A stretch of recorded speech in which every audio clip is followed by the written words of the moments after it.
nomination of Iran's new president, Ismail Haniyeh played the role of statesman. Hamas's political leader remained impassive as chants of "Death to America" echoed through Iran's parliament.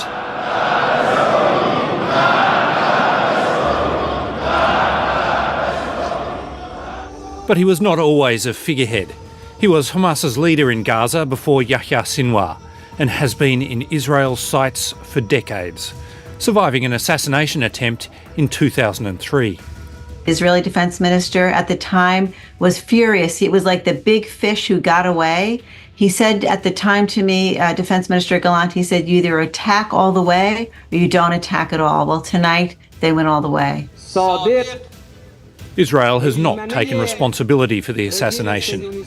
Iran has vowed to respond, but that risks direct US and Israeli strikes. One way for Hamas to inflict pain on Israel is to stall talks over the release of hostages in Gaza. Around 120 people remain there, but it's unknown how many are alive. Ismail Haniyeh was Hamas's chief negotiator in those talks. Well, Hamas can say no. They're holding the hostages, they hold the cards. So just by refusing to hand over those lives, they have Israel really by the throat and by their heart. The strike in Tehran came just hours after an Israeli attack on Beirut's southern suburbs, the heartland of the city's Shia Muslim population and of Hezbollah. At least 2 civilians are dead, and so, according to Israel, is the Hezbollah commander responsible for this. A weekend missile strike on the Golan Heights.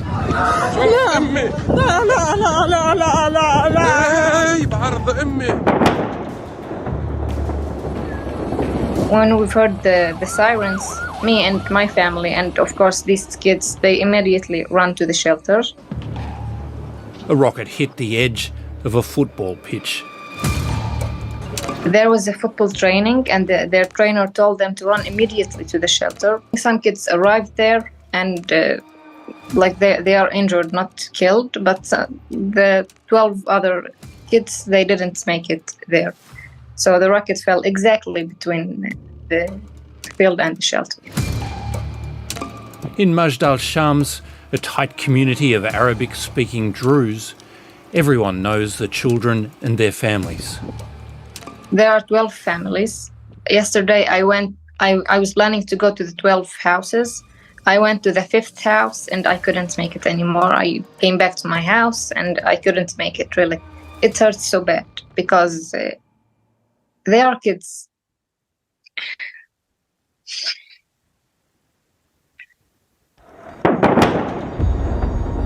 Hezbollah and Israel have been firing sporadically at each other since October 7. The attack on Majd al-Shams is a tragic instalment of a low-level conflict that has forced the evacuation of tens of thousands of people from northern Israel, leaving towns stripped of everyone except soldiers. The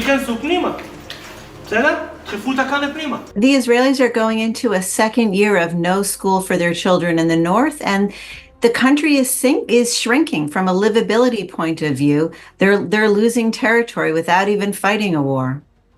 You have cities all across the borders that are empty.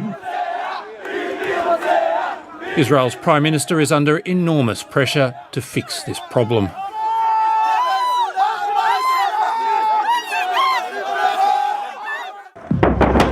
The conflict on the Israel-Lebanon border may be about to explode into something much bigger.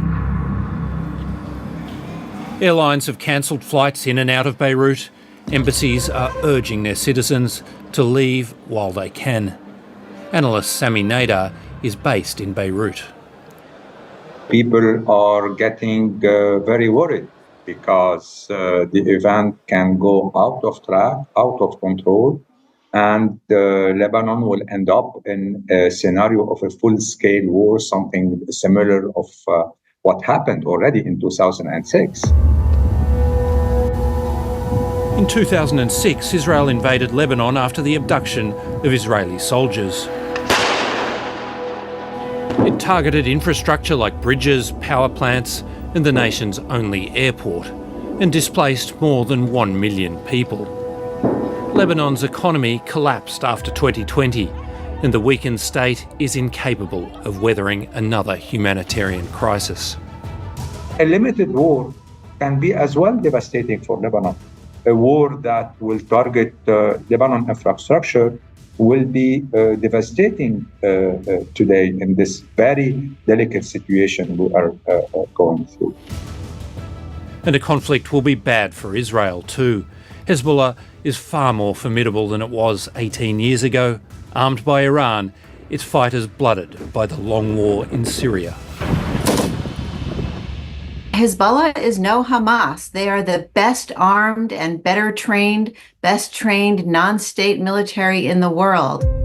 Benjamin Netanyahu was in Washington last week, courting favour.